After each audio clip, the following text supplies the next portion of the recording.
Vamos lá. Agora nós vamos dar início às nossas correções, certo? Sobre os conteúdos de redação, contos de fada e artigo de divulgação científica. Nós fizemos as nossas aulas, nós fizemos a nossa retomada agora, depois do retorno das nossas férias, né? E agora nós vamos entrar na parte para poder fazer essas correções que são importantes aí, que todo finalzinho de aula eu peço para que vocês façam, tá bom? Então, olha só. Nós começamos aí na página 2, que vai falar aí sobre a estrutura, sobre essa moral, e nós vamos aí fazer correção juntos. Então, peguem aí o materialzinho de vocês e vamos aí ver o que você acertou e o que você errou, tá certo? Então, na primeira questão, diz o seguinte: o final do conto A Lenda do Brilho da Lua transmite uma moral, mesmo que ela não esteja explícita no texto. Converse com seus colegas e com o professor procurando responder qual é a moral do conto. Então, o que seria essa moral, meus amores? É o que se depreende do texto, o que está incluído aí na sua interpretação, certo? Aquilo que você consegue tirar do texto, a essência, o que ele trata, do que de fato ele vai aí trabalhar com você dentro da história. Então, nós vimos aí essa história da princesinha, né, que eu até passei o vídeo para vocês. Então, vai falar aí sobre a questão da inveja, da maldade, né, sobre essa essência que o rei queria pegar aí da princesa, mas ele não conseguiu, mesmo colocando ela num caldeirão, né. Então, qual é a moral do conto? A moral do conto ia dizer que essa questão da inveja não vale a pena, que cada um tem a sua importância, tem a sua essência, e isso é muito pessoal. Você não pode passar para outra pessoa, não há possibilidades de uma pessoa roubar da gente, tá bom? Então, tia, tem que estar exatamente como a senhora respondeu aqui? Claro que não. Tudo que for relacionado, tá? Mesmo com outras palavras, está correto. Você pode corrigir de forma tranquila aí. Na nossa segunda questão, diz o seguinte: preencha os espaços em branco. Quanto ao gênero, siga o exemplo. Então, nós vimos aí o gênero sobre os tipos de personagens, o tempo, o espaço, as características, né? Que nesse caso aí nós vamos especificar tanto do rei quanto da princesa. O enredo, que é de fato o desenrolar da história. Então, que tipos de personagens eu tenho aí, né? No conto de fada. Então, eu tenho aí um rei, né? Também tem a questão dos poderes e uma princesa, certo? Esse rei, ele é o quê? Ele é um rei malvado e a princesa é boa, né? Boazinha. Ela também é uma criança. A diferença aí também está na questão da experiência, desse tempo aí de vivência dentro da história. Esse meu tempo, que tá aí, referência a um passado distante e indefinido por meio da expressão como era uma vez. Essa expressão era uma vez dá a ideia de você de algo que já aconteceu, ou algo de uma história que tem mais conhecimento, que outras pessoas já tiveram o quê? Um certo contato. Porque normalmente essas questões de histórias de princesas e reis são histórias antigas, né? O espaço é onde o enredo todo se desenvolve, ou os locais por onde a história acontece. Então, nesse caso aí, cenas aparecem na floresta, cenas aparecem o quê? Dentro do castelo. Então, você pode ter essa referência aí, tanto fora quanto dentro do castelo, tá? As principais características: você poderia falar, por exemplo, do rei, que ele é egoísta, né? Que ele era maldoso, que ele era articulado, né? Planejava as coisas. A princesa, uma pessoa feliz, alegre, bondosa, né? Então, você poderia colocar essas principais características sem problema nenhum. A questão do enredo, que foi aquilo que a gente conversou um pouquinho, né? Lá no início. Por quê? O enredo, você tem aí o contato que até se assemelha, com algumas histórias que nós conhecemos de contos de fadas, né? Sempre alguém querendo tirar uma vantagem, querendo roubar alguma coisa, enganando, tentando fazer aí algo de negativo, tá certo? Perfeito, vamos lá para o nosso próximo slide. Aí nós temos aí ainda na página 2, tá? Porque a nossa apostila tem essa divisória, então nós continuamos na página 2. Na terceira questão, diz assim: preencha o quadro a seguir de acordo com as características dos personagens do texto A Lenda do Brilho da Lua. Você produzirá um conto de fadas moderno baseado na história da Lenda do Brilho da Lua. Então, essa produção vocês fizeram, acredito eu, né? Alunos que já fizeram. Mas nós vamos falar sobre o protagonista e o antagonista. Então, o protagonista é aquele que desenvolve o papel que mais chama atenção na história, que normalmente as coisas vão se relacionar a ele. Qual é aqui a definição que nós temos para protagonista? É o personagem principal, o mais importante, que precisa enfrentar determinada situação. Que é o que acontece com quem, meus amores? Com o rei ou com a nossa princesa? Com a nossa princesa, né? Antagonista reage ao que o protagonista faz e cria uma dificuldade ou tem uma personalidade oposta à dele. Claro, nós temos dois seres aí que são completamente diferentes, né?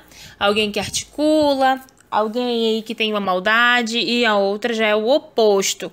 Então, como protagonista nós temos a princesa e como antagonista nós temos quem? O rei. Perfeito. Agora nós vamos ter contato aí com os exercícios do artigo de divulgação científica que nós já fizemos a retomada na aula passada, né? Então, meus amores, esse texto aí vai falar sobre a importância de você se manter limpinho. Então, uma das primeiras perguntas dos nossos exercícios é: qual é a relação entre as fotografias que ilustram o texto e o título dele? Então, tendo contato aí com a sua apostila, você vê as inúmeras imagens que vai fazer aí essa relação da importância da nossa higiene, né? Logo no primeiro, nós temos aí o Cascão, né? Fugindo, correndo da água. Temos numa segunda imagem, que eu não coloquei no slide, mas tá aí na sua frente. Lave as mãos depois que usar o banheiro, né? Que fala sobre essa importância aí dessa higiene depois que você vai ao banheiro. O outro, aí que faz a referência à questão da importância de você estar cheiroso, né? O Cebolinha está aí com um pregador no nariz. Então, o que é importante? Para você, na verdade, a primeira questão, ela vem como resposta para conscientizar aí o seu leitor da importância de você ter essa higiene, não só pela sua saúde, mas também porque tem contato com você, não é? Aluno, imagina, né? Se você não toma banho, aí você vai para a escola, vai chegar perto da tia Suane, que Deus o livre sem tomar banho não é legal, né? E nem perto dos seus amiguinhos. Então, é importante que você, sim, entenda que é importante tomar o banho, tá cheirosinho, tá limpinho, até para uma questão realmente de saúde. Já pensou você ficar doente por conta disso? Não, né? Então, na nossa segunda questão, ele faz o seguinte: segundo o texto, qual é a definição para epiderme para os poros? Então, sobre a epiderme, você poderia colocar a camada mais externa da pele, que é essa que tocamos, tá? E sobre os poros, são os pequeninos orifícios por onde sai o suor. Então, essa aí seria a definição tanto para a epiderme e para os poros, ok? Beleza. Na nossa terceira questão, ele fala o que são bactérias comensais e qual a sua função. Então, bactérias comensais são bactérias que convivem conosco sem necessariamente causarem doença. Tia, de onde é que a senhora está tirando essas respostas? Da sua apostila, do nosso texto de artigo de divulgação científica, porque temos que tomar banho, tá? Só que ele também pergunta qual é essa função, meus amores. Então, qual é a função? A função de não permitir que outros micro-organismos mais perigosos à saúde se estabeleçam na pele e mucosas, tá certo? Então, perfeito. Se você respondeu isso ou que permeasse a esse tipo, com outras palavras, também está correto, tá? Então, olha só. Na página 5, nós temos a nossa quarta questão. Por que temos que lavar as mãos e quando temos que fazê-lo? Então, olha só, meus amores. As mãos, com o próprio conhecimento do seu texto, diz que as mãos entram em contato com muitas coisas e podem levar micro-organismos nocivos para a boca, os olhos e outras partes do corpo. Por isso, elas precisam o quê? Ter um cuidado diferenciado. Não é como o resto do nosso corpo. As mãos têm a facilidade de o tempo todo a gente poder lavar, certo? Então, elas podem e devem, né?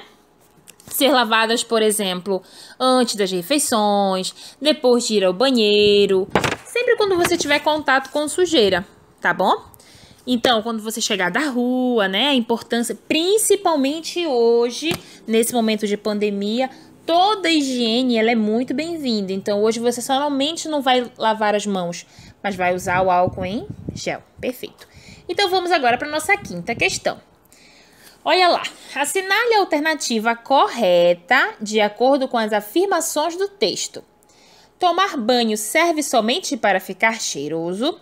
Se você estiver cheirando mal, significa que muitas bactérias e restos de pele se acumulam. A saída é procurar ficar longe do chuveiro. Eita! Se deixarmos que os resíduos naturais da pele se acumulem, suor, sebo, células mortas, as bactérias comensais podem se multiplicar de forma descontrolada e danificar a pele? Mucosa é a pele mais grossa e seca, como da boca e do interior do nariz? Então, aí seria, se deixarmos que os resíduos naturais da pele se acumulem, as bactérias comensais podem se multiplicar de forma descontrolada e danificar a pele.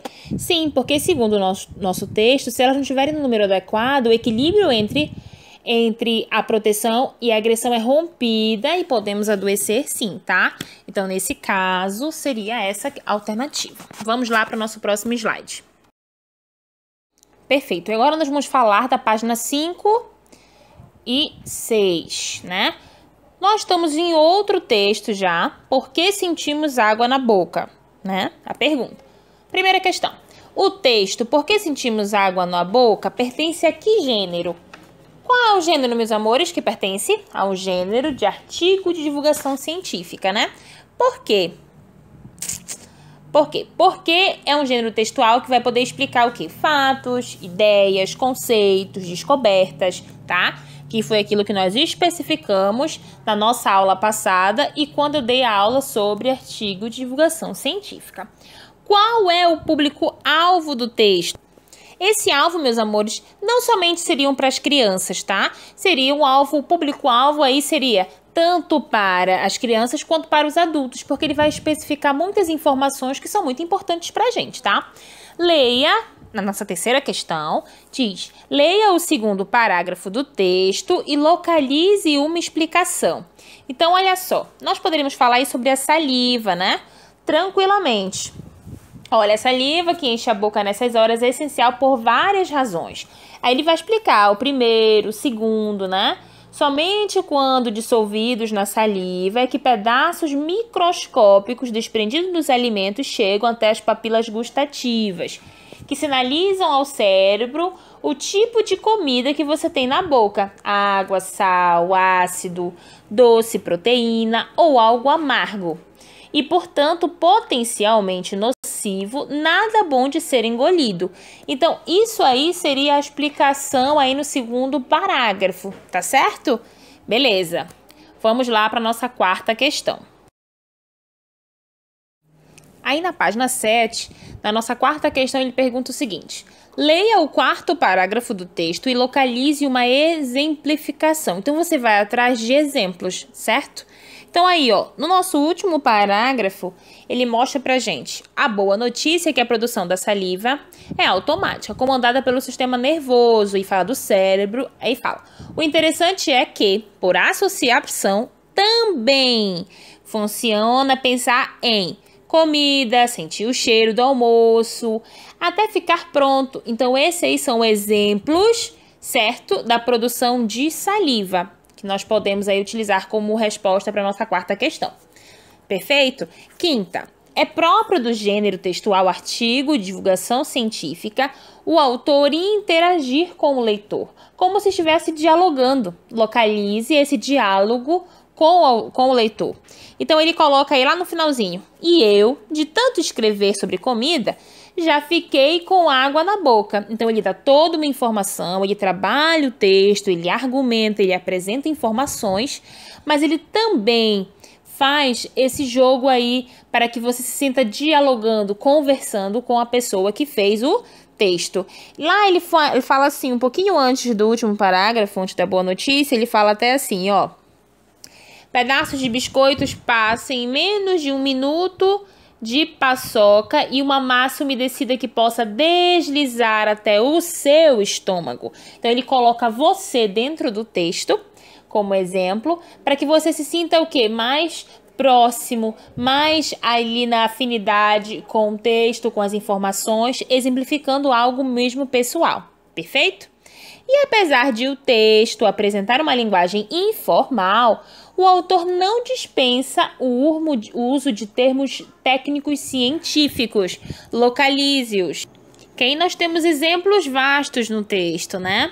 Nós falamos aí, na primeira parte do texto, nós temos a questão da condução, né, de alimentos ao estômago. Temos a questão aí das enzimas. Também sobre as glândulas parótidas e salivares, que também são exemplos de termos técnicos. Temos, deixa eu ver, massa umedecida, sistema nervoso autônomo. Então, nós temos aí bastante exemplos, tá? Todos esses ou outros você também pode colocar e considerar como certo. Então, aí nós terminamos a nossa correção da página 7, certo? Beleza. Tenta manter aí o seu material todo organizado. Já que nós fizemos a correção, corrija direitinho. Se tiver certo, coloca certinho. Senão, você pode corrigir tranquilamente, tá bom? Para que esse visto aí pegue logo quando a gente fazer a nossa volta, tá bom, meus amores? Então, por hoje, nossa aula finaliza. Beijo grande, saudade de vocês. A sua aula continua no próximo vídeo.